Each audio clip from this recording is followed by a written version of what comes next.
Hello दोस्तों, मैं हूं आशीष मीणा और आप देख रहे हो आपके YouTube channel exam study centre को।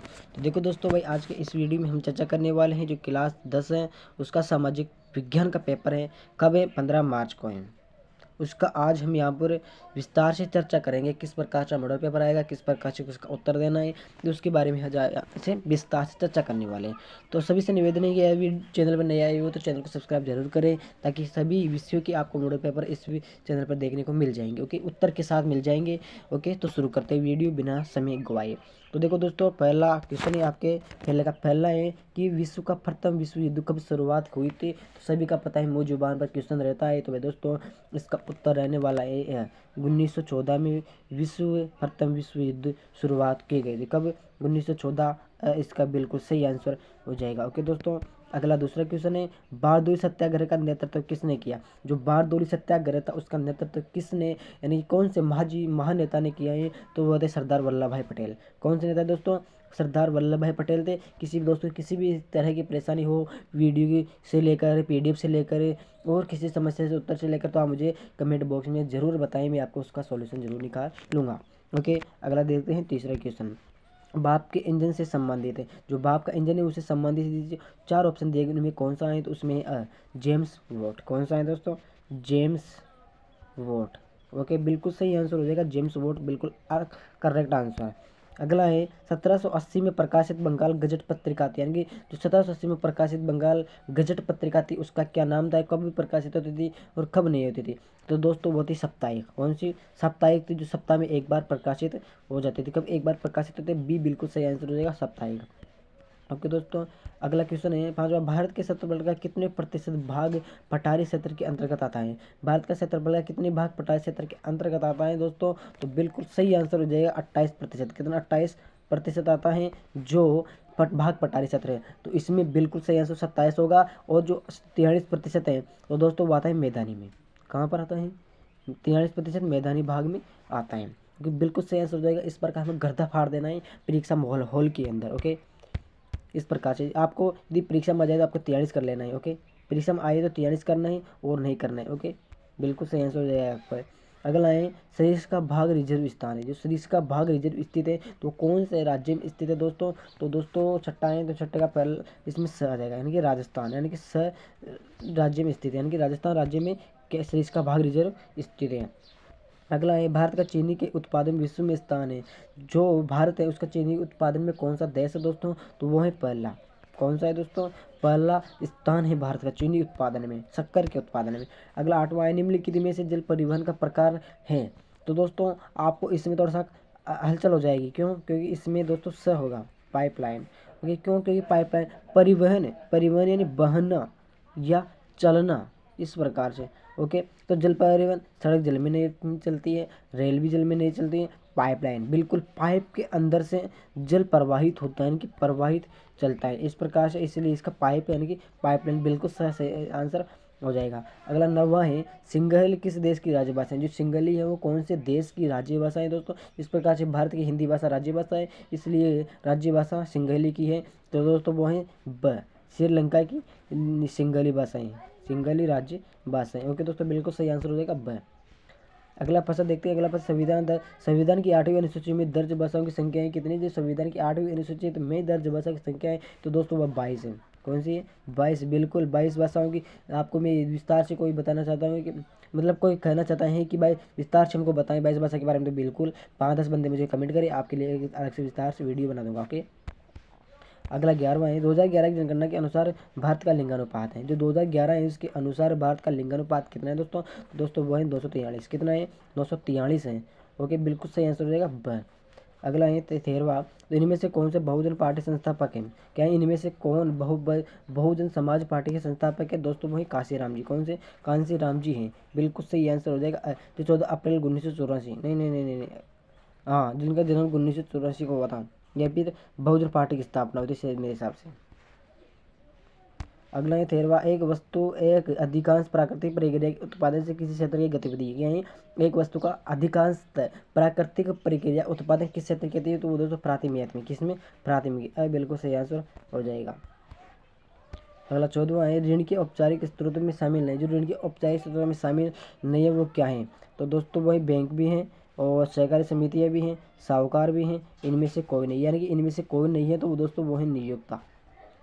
नियोक्ता नियोक्ता होता है जो औपचारिक स्रोतों में शामिल नहीं है। क्या है दोस्तों? नियोक्ता।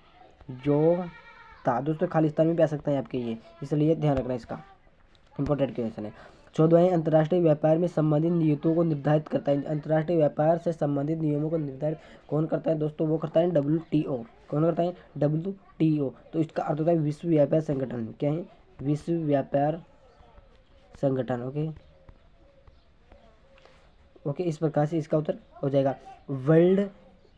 तो इस प्रकार से वर्ल्ड का ऑर्गेनाइजेशन हो जाएगा, टीका ट्रेडिशन इस प्रकार से कुछ होगा। ओके, एक बार आप कुछ देख लेना इंग्लिश में। ओके, बम्बई में पहली बार कपड़ा मिल लगी थी। जो बम्बई में पहली कपड़ा मिल कब कौन से सन में लगी थी दोस्तों? तो वो लगी थी 1854 में। कब लगी थी? 1854 में। उसके लिए बम्बई को कहते थे बॉम्बे। क्या कहते हैं दोस्तों? 1854 में बॉम्बे को क्या कहते थे? बॉम्बे कहते थे। ओके, दूसरा है दोस्तों गुल्ला मेरी पुस्तक के लेखक कौन है? जो गुल्ला मगिरी पुस्तक है उनके लेखक कौन है? तो दोस्तों वो है ज्योतिबा फुल्ले।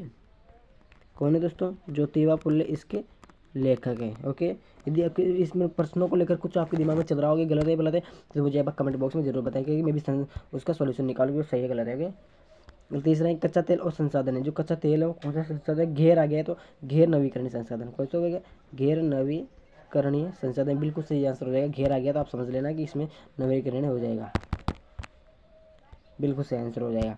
अगला है चौथा, विभिन्न देशों के बीच परस्पर संबंध और तीव्र एकीकरण की क्रिया क्या कहलाती है दोस्तों? क्या कहलाती है? वैश्वीकरण। बहुत इंपोर्टेंट क्वेश्चन, 2 क्वेश्चन आगे से रिलेटेड 100% आएगी वैश्वीकरण की, ध्यान देना है। अगला है शिरोमणि अकाली दल का संबंध मुख्यतः कौन से राज्य से है दोस्तों? वो है पंजाब राज्य से। कौन से राज्य से? किसका संबंध? शिरोमणि अकाली दल का संबंध है पंजाब राज्य से। ओके, बिल्कुल सही आंसर हो जाएगा। अगला है शासन प्रणाली में अंतिम शक्ति जनता में निहित होती है। तो दोस्तों वो है लोकतंत्र। क्या है दोस्तों? लोकतंत्र शासन प्रणाली में अंतिम शक्ति जनता में निहित करती है। लोकतंत्र में सारी जनता के सामने होता है, कुछ होता है जो है। जवाहरलाल नेहरू गर्भ से यानी कि बांधों को आधुनिक भारत का मंदिर कहते थे। किसको? बांधों को जवाहरलाल नेहरू जी कहते थे। अगला है तीसरा का पहला है बेघर। क्या है? जो बेघर है वो क्या कहलाते थे? तो बेघर देखो मैं लिख नहीं पाऊंगा इसलिए बोल कर समझाता हूँ। बिना पैसे लिए। क्या है? बिना पैसे लिए मालिकों को सामान पहुंचाना और उनके लिए शारीरिक मेहनत करना की क्या कहलाता है? बेघर कहलाता है। अगला है पलायस स्टल। क्या है? तो स्टल देखो ये एक यांत्रिक उपकरण है। क्या है दोस्तों? ये एक यांत्रिक उपकरण है जिसका उपयोग बुनाई के लिए क्या कहते हैं? बुनाई के लिए इस्तेमाल किया जाता है। अगला तीसरा स्पिनिंग जेनी का आविष्कार किया तो किसने किया? जेम्स हरी ग्रीव्ज ने किया। किसने? जेम्स। देखो जेम्स आता है आपको हरी ग्रीव्ज, इस प्रकार से हरी ग्रीव्ज ने किया है। अगला है सरकार के विभिन्न अंगों के नाम लिखिए। तो दोस्तों तो विभिन्न अंग नहीं है, उनके बस 3 नाम है। क्या है? उनके 3 नाम है। तो विधायिका है, कार्यपालिका है, न्यायपालिका है। न्यायपालिका है। अगला है वर्ण व्यवस्था से आप क्या समझते हैं? तो वर्ण व्यवस्था से हम समझते हैं कि समाज को उसकी सामाजिक और आर्थिक क्षमताओं के आधार पर अलग अलग स्तरों में बांटने वाले सामाजिक प्रणाली। ओके, इस प्रकार से आपको लिख देना है, ज़्यादा कुछ नहीं लिखना है, बैठ बाट कर नहीं करना है। अगला है छठा, राजनीतिक दलों को सामान्यतः व चुनाव चिन्ह कौन आवंटित करता है दोस्तों? उन्हें चिन्ह भारत का चुनाव आयोग। कौन करता है? भारत का चुनाव आयोग द्वारा भारत चुनाव आयोग उसके चिन्हों और मान्यता को आवंटित करता है, यानी कि प्रदान करता है। अगला है सकल घरेलू उत्पादन को परिभाषित करना। बहुत इंपॉर्टेंट क्वेश्चन दोस्तों, याद करना है। बहुराष्ट्रीय कंपनी नहीं, यह वह राशि है। क्या है दोस्तों? सकल घरेलू उत्पादन है, यह वह राशि है जो एक देश उत्पादन करता है। क्या है? एक देश उत्पादन करता है। अगला है वे कंपनियां जिनका कारोबार एक से अधिक देशों में क्या कहलाती है? तो दोस्तों वो बहुराष्ट्रीय कंपनी कहलाती है। बहुराष्ट्रीय कंपनियां कहलाती है। ओके, अगला है ध्वनि प्रदूषण से मानव पर क्या प्रभाव पड़ता है? संक्षेप बताना है आपको क्या क्या प्रभाव पड़ता है, आपको विस्तार से बता देना है। तो दोस्तों 10वां है ना, ये 9वां कहाँ गया फिर? हाँ, ये तो इससे 9वां कहाँ गया? भारतीय वन्यजीव रक्षण अधिनियम किस वर्ष लागू किया गया? दोस्तों ये 9 सितंबर 1972 को लागू किया गया। कब? 1972 को लागू किया गया। 10वां है तो 10वां ध्वनि प्रदूषण क्या प्रभाव पड़ते हैं? तो उच्च रक्तचाप होता है, तनाव हो जाता है, तो कर्णश्रेय हो जाता है, नींद में गड़बड़ी हो जाती है, बहरापन हो जाता है, चिंता हो जाती है, अवसाद हो जाता है, कानों का बहना भी हो जाता है, हृदय रोग भी हो जाता है। ओके दोस्तों, इस प्रकार से आपको लिख देना है। अगला साइमन कमीशन भारत क्यों आया? तो साइमन कमीशन भारत इसलिए है क्योंकि संवैधानिक सुधारों का अध्ययन करने आया और भारत में सरकार के जो सिफारिशें थे उन्हें पूरी करने के लिए आया। इस प्रकार से भारत में आया था।